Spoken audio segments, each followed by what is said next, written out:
Good afternoon. I started looking back on some of my old videos,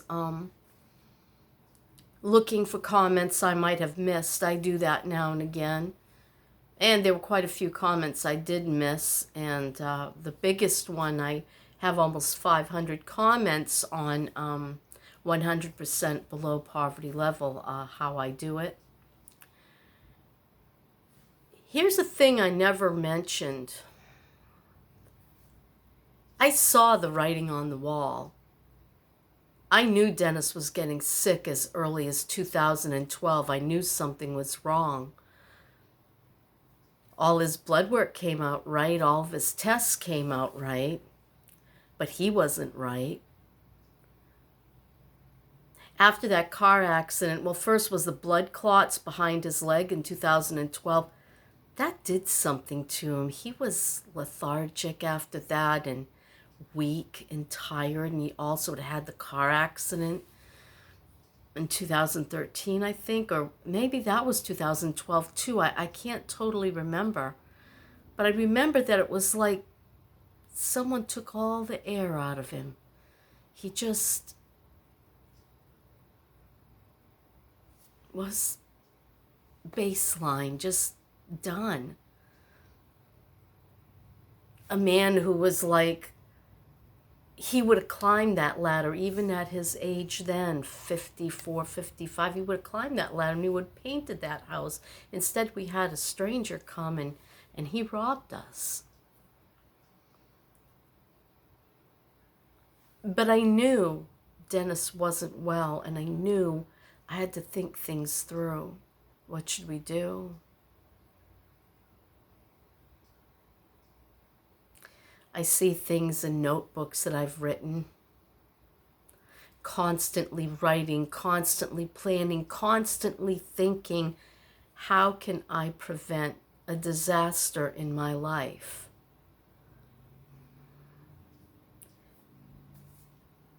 And so we were living in that remodeled house we did in Dover, Foxcroft, Maine, and Dennis came home ill, and I thought he was going to get better. In May, he seemed to rally, 2016, and then he just was free-falling after that. June, July, August. It was the end of August, I believe, and Michael had come up to help me take Dennis to Walt in Indiana, see if he could help him. But Dennis was just too sick then. The only reason he went to Florida with me was he was freezing in that house. And I wanted to see my grandson being born. I wanted to see my new grandson, my only grandbaby. I said, I'm not missing this. I'm going down there. And he came with me. He didn't have a choice, really. I didn't give him one. I said, I'll do anything for you, but we're doing this for me. And then in 2017, he just seemed a little better. Kind of. Lost a lot of weight. We went back as soon as, October came and those cold winds blew through the house. He's like, I'm freezing, Nikki, I'm freezing. And even heat on the highest, it wouldn't help. That house was like a ice box. The air just came in through everywhere. It was horrid. I don't think there was anything in those walls. No insulation, I don't think. And I knew 2017, I gave the house to a local realtor, and I told her, we have got to sell this. Help me sell this. Get as much as you can. It's all I'm going to have left, because I'd been selling gold and silver that we had bought in the earlier years and put away. I saw the writing on the wall. When he didn't get better, by the mid-2017, I said, I'm going to have to let things go. I'm going to have to let them come take the car. They came and they took the Camry away. I couldn't pay it. We kept the Prius, took that down to Florida until the lease on the Prius ran out, and I gave it back, and I still owe for that because my daughter damaged the side of the car, and I couldn't pay for it. There was no income. The money that I was getting from my house was going to be to sustain us till we could figure out how to get Dennis's disability. It didn't take very long. I applied in June, I think, of 2019. They pushed it to June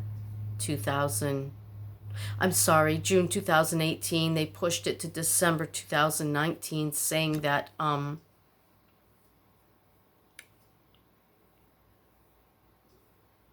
he hadn't been sick that long. They changed the date of onset on me. So we got no back pay. All I had was the money from that house. I had earlier given up my SSI because that's a welfare program. I gave it up before that house sold because I knew there was going to be implications with the money and how fast I needed to spend it. And instead, I just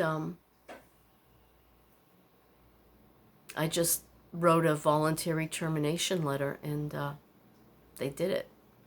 It's a form.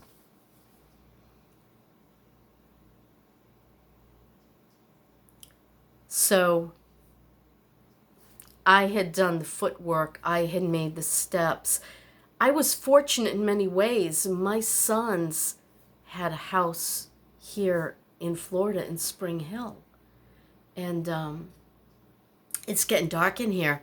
The lighting's really going. Let me see if I can fix it. That's a little better. It's starting to get dark already. What time is it? Oh, almost 7:30, I guess, in the evening. So, I saw it coming, and I did what I knew I had to do. I had to let go of, I don't know, 6 credit cards. I had like an 820 credit score. And after this was all said and done, I think I have a 632 now. I'm starting to recover again a little bit.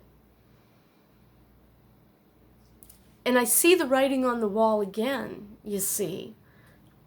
I understand the way things can go. And before they can go that way, I take a chance, I take a risk. But I was saying, so my son had a house in Florida. I was able to come down in 2016, help them out. Maggie had the baby.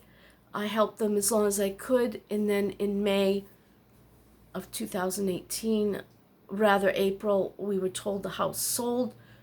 So we went up north to sell the house. Came back down. Wow, right. So I had already bought the trailer in February of 2018. I found the cheapest thing in the cheapest park that I could, and it was this one. I did what I had to do because I knew there was no income. I knew I could probably do Webster every Monday, and I did that, and there was another one, another flea market I did, what the heck, I don't know, Stroud's. It's up near the Homosassa area, but you kind of go inland. I can't remember. It's like an old movie theater or something. I can't remember. But there were 3 different ones I did. Try to keep our money up. And then I started selling what was left of our precious metals during that time. So I feel like sometimes I'm pulled currently. I want to keep my home. But I know better. It's a 1981. How old is that? How old has this park been here? There's older mobiles than mine. That means that the water lines, the electric lines, are all very old under the ground. No updating has ever been done because the owners of the park just rent you the land. They set it all up in the beginning, and that's it.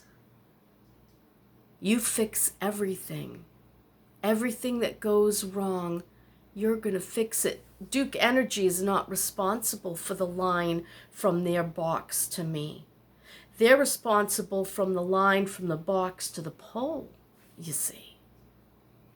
Same with the water. The city is not responsible for that water line from their pipes to your house. After that, they're responsible. I see the writing on the wall. I can tell that my house needs things that are going to cost me thousands of dollars. It doesn't make sense, so I plan ahead. What can I do? How can I do it? Let me look at every possible avenue to get out of this situation before it's too late and I lose everything. That's how I think. That's how I do things. And so far, I've done them in a timely manner and I haven't been wrong. And I haven't had to pay more of a serious price than the losses I've already incurred. What would have been a lot worse was to wait till I owed taxes on taxes for my house in Maine, or that I got into such trouble that nothing could be done at that point. No money was left. I think ahead. That's why I had the good fortune to find this place, a place for Dennis to die.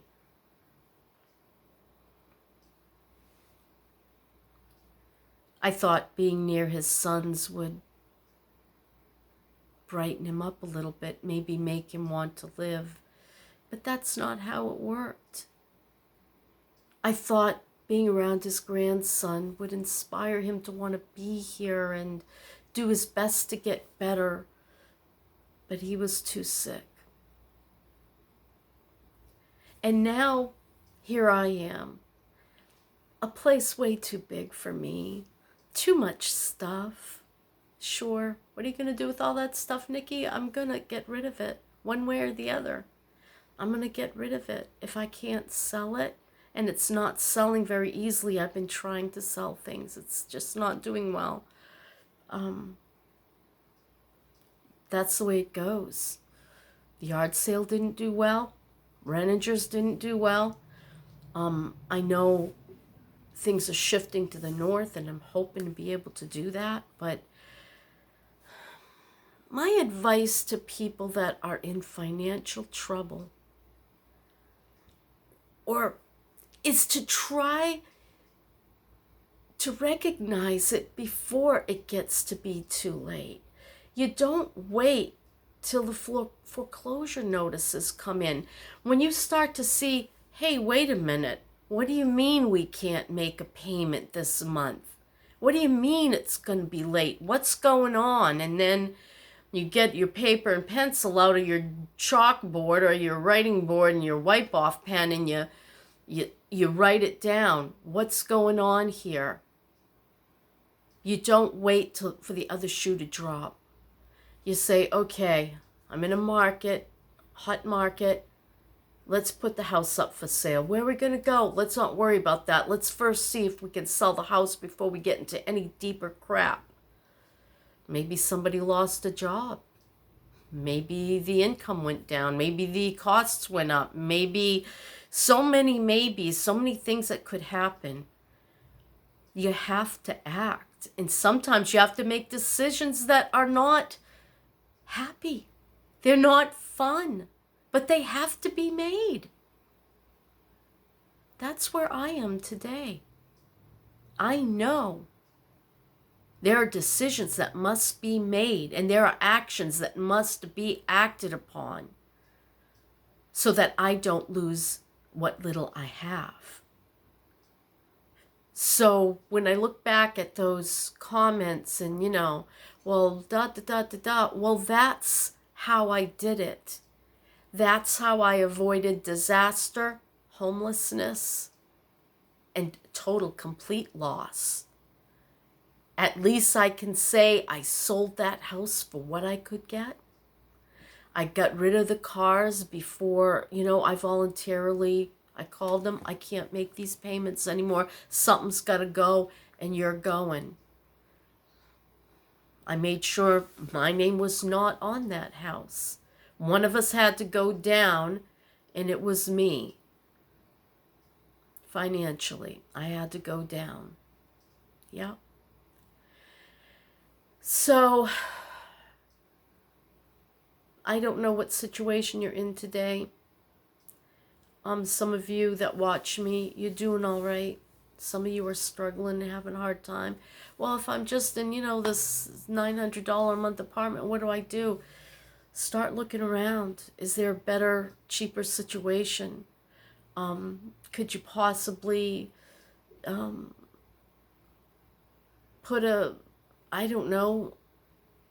live with a child, I guess, is an option. I don't want to do that. Live with a relative for a while. Even rent a room for $450 instead of $900 if you can find it. You might have to leave someplace else in the nation. You might have to go somewhere where there are rooms for rent for $450. Sometimes that's what it takes. That's life. That's life. Sometimes kids don't want you to be a part of their world, or they can't really afford for you to come if you don't have enough to pitch in to help pay for things.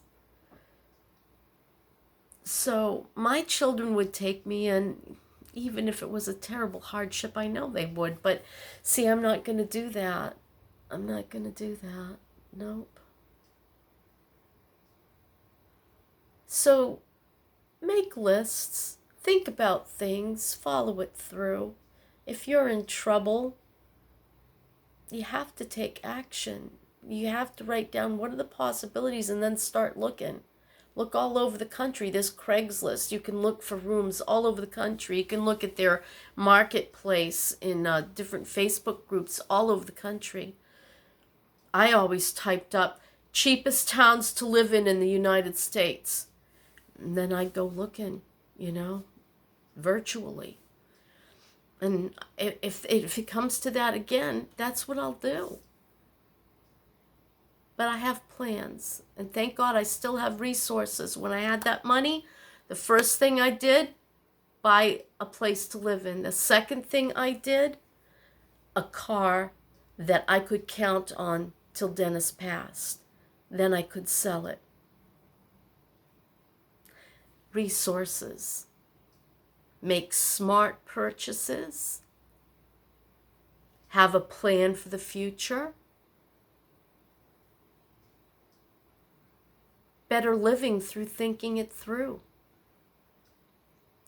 And that's all I have to say on this. I just needed to get it off my mind. I hope I got it off my mind correctly, because I know what's coming isn't going to be pretty either.